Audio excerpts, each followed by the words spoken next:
Le Breton Warren Barguil est un coureur à panache. Même s'il ne compte que très peu de succès à son palmarès, là où il a levé les bras, ce n'était pas sur des courses anodines. Il s'est tout d'abord révélé sur les routes espagnoles, avec 2 victoires d'étape sur la Vuelta en 2013 à Castelldefels, mais aussi au sommet de Salán de Gállego devant le Colombien Rigoberto Urán. Il découvre le Tour en 2015 où il terminera 14e et où il se sera révélé aux yeux du grand public, en étant notamment acteur lors des 2 premières semaines avant de caler dans les Alpes. Ensuite, il y a eu les galères. Victime d'une grosse chute en Espagne lors d'un stage début 2016, il sera longtemps écarté des compétitions. Le Breton ne pourra retrouver sa meilleure forme sur les routes du Tour, où il n'aura pas pu être offensif, contrairement à son habitude. Et puis, il y a eu 2019, et son titre de champion de France après une longue disette, qui fut pour lui comme une renaissance et une libération. Warren Barguil est un coureur aux capacités grimpeurs exceptionnelles, et c'est lors du Tour 2017 que le Morbihanais a marqué les esprits avec sa victoire à Foix, mais surtout celle en haut du mythique col de l'Izoard. Cette étape restera le plus bel exploit de sa carrière, et nous allons aujourd'hui le revivre. Ce Tour de France, le Breton l'a démarré très fort. Déjà dans la bonne échappée lors de l'étape de la Station des Rousses, il n'aura pas les moyens de suivre les plus forts de l'échappée dans le final. Mais il montre bel et bien sa bonne condition et qu'il est en grande forme sur cette grande boucle.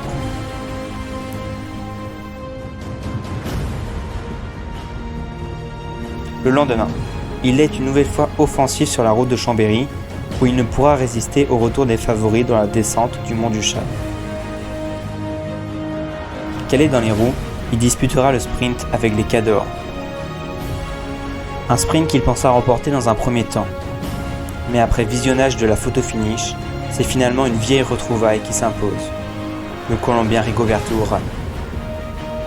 Warren Barguil est déçu, mais pas abattu.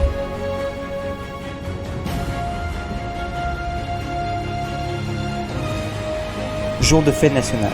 Le Breton est revanchard et part en contre avec Nairo Quintana avant de rejoindre les 2 Espagnols Mikel Landa et Alberto Contador. Ces 4 hommes vont se jouer la victoire dans la ville de Foix. Mais Barguil ne veut pas connaître la même désillusion qu'à Chambéry. Pour ce demi-tour complet, Warren Barguil qui va déboucher avec de la vitesse. Alberto Contador à la corde, Warren Barguil à l'extérieur avec plus de vitesse que l'Espagnol peut-être. Warren Barguil en tête, une victoire française le 14 juillet ici à Foix. Nairo Quintana qui tente de revenir, qui ne va pas y parvenir. Warren Barguil vainqueur à Foix avec le maillot de meilleur grimpeur. Warren Barguil sort alors des Pyrénées avec un maillot à pois solidement accroché sur ses épaules. Mais le Français veut marquer définitivement les esprits sur ce Tour de France. Et sa dernière possibilité sera l'étape arrivant au sommet du col de l'Izoard. Étape inédite, avec une arrivée en haut d'un des plus célèbres cols alpestres, l'Izoard. Une première dans l'histoire du Tour. Tous les plus grands l'ont franchi en tête. Merckx, Coppi, Bartali ou encore Thévenet. Mais jamais ils n'ont levé les bras en haut de ce col. Au départ de cette étape, c'est une échappée de 50 coureurs qui se détache du peloton. Parmi eux, aucun coureur susceptible de menacer le maillot jaune, mais des coureurs qui ont le profil parfait pour remporter une étape en échappée. C'est le cas de Darwin Atapuma, Tony Galopin, Alexei Loutchenko ou encore Dani Navarro. L'équipe du maillot jaune règle alors l'allure pour pouvoir jouer la gagne dans le final. Mais ce qui inquiète les Sky, c'est notamment la présence à l'avant d'équipiers de leurs rivaux pour le classement général. Des coureurs d'AG2R La Mondiale ou encore d'Astana sont présents dans l'échappée. Ils pourraient alors servir de relais dans leur finale à leur leader, comme Romain Bardet pour la formation savoyarde ou Fabio Aru pour l'équipe kazakh. Et l'entente est loin d'être bonne à l'avant. Au pied du col de Vars, les plus costauds tentent de s'extirper de ce groupe. C'est le cas du Basque Romain Sicard et du Kazakh Alexei Loutchenko. C'est ce dernier qui franchira en tête le col, avant d'être rejoint dans la descente par 3 compagnons.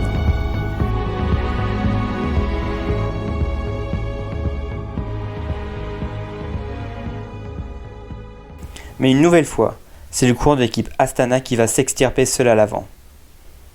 Derrière, le Colombien Darwin Atapuma essaie de combler l'écart et parvient à lâcher le Français Tony Galopin et l'Espagnol Dani Navarro. Dans le peloton maillot jaune, les grandes manœuvres sont lancées. Sky contrôle et imprime un gros tempo. Cela condamnera le 4e au classement général, l'Italien Fabio Aru.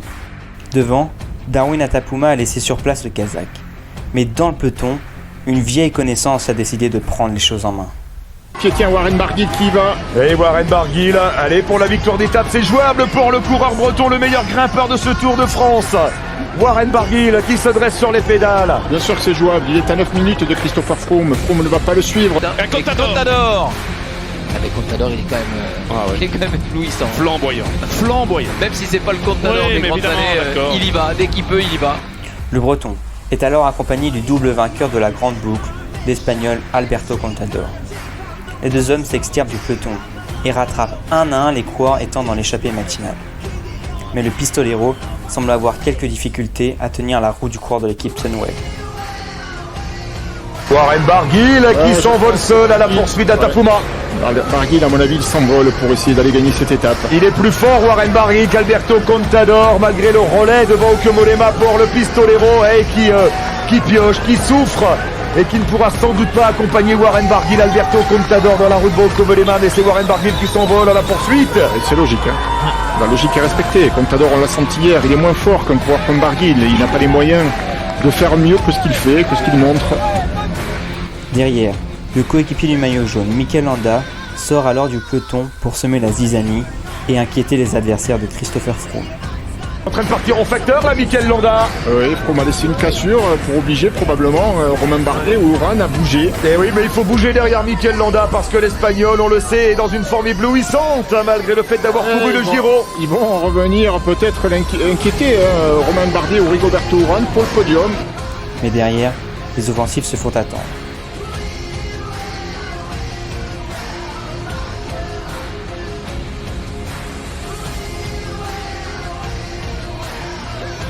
Atapuma ne pourra pas gagner cette étape. Warren Barguil est en train de faire un effort phénoménal et il maintient à distance un Mikel Landa.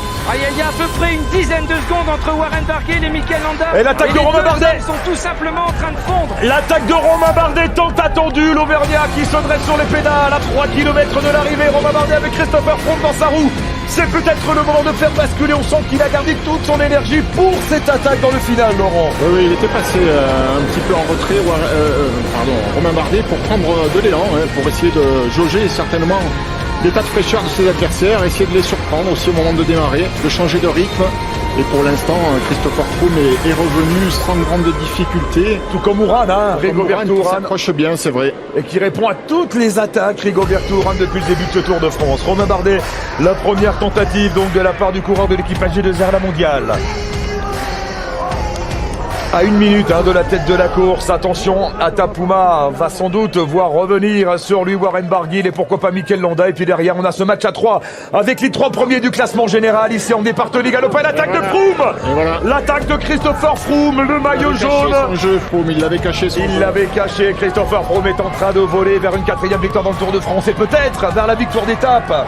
Pourquoi pas, finalement. À moins qu'il ne l'offre à Mikel Landa, allez savoir. Le maillot jaune tente de s'isoler pour pouvoir remporter cette étape. Oui, absolument, il se rapproche, mais il y a un vrai danger, c'est ce maillot jaune. Et quand je me retourne, j'aperçois Christopher Froome qui arrive à tout à l'heure. Chris Froome a encore les moyens de gagner cette étape. Atapuma ne la gagnera pas, ça va jouer entre Barguil et Chris Froome, le maillot jaune. Le 2e et le 3e au général, Rigoberto Uran et Romain Bardet, parviennent à revenir sur un Christopher Froome qui retombe sur son équipier Mikel Landa. L'Izoard va alors rendre bientôt son jugement. Mais le rescapé de l'échappée, Darwin Atapuma, voit le retour du meilleur grimpeur de ce Tour de France 2017. Finale de légende ici au col d'Izoard avec Darwin Atapuma qui va être repris par Warren Barguil dans quelques instants. Mais la menace, elle vient de derrière. La menace, elle est en jaune. C'est Froome qui fait peur désormais. Et c'est regroupement général sous la flamme rouge à ce rythme-là.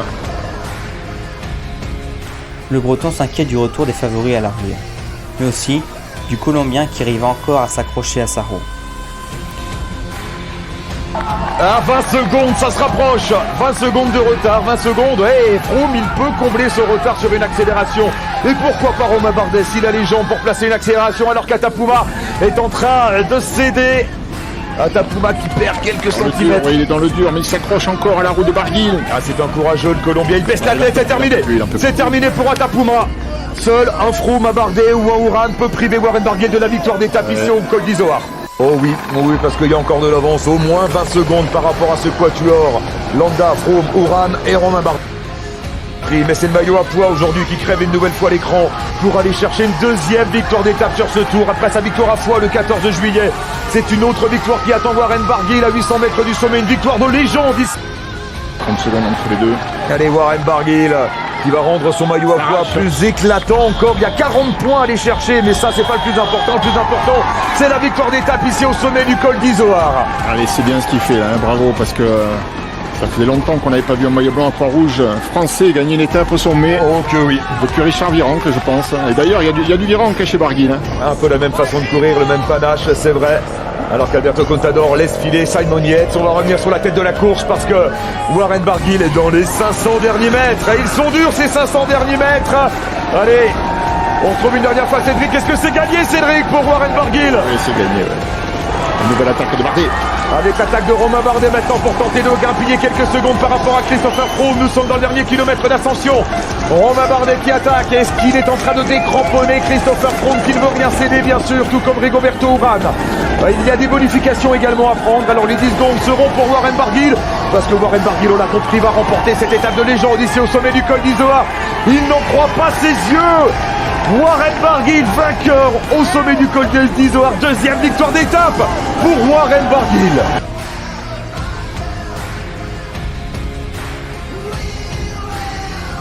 Peur de ce Tour de France. Atapouma qui va chercher à préserver sa deuxième place alors que Romain Bardet se bat pour aller chercher la deuxième place du général. Et Christopher Froome a l'air un petit peu à fond. Hein. Il va faire la bonif, Bardet. Il faut passer devant Atapouma là. Allez, Darwin Atapouma qui va prendre la deuxième place. Il y a 6 secondes à prendre. Atapouma deuxième de l'étape. 6 secondes. 4 secondes pour Romain Bardet qui passe deuxième du général devant Rigoberto Urán alors que Christopher Froome n'a rien cédé à Romain Bardet.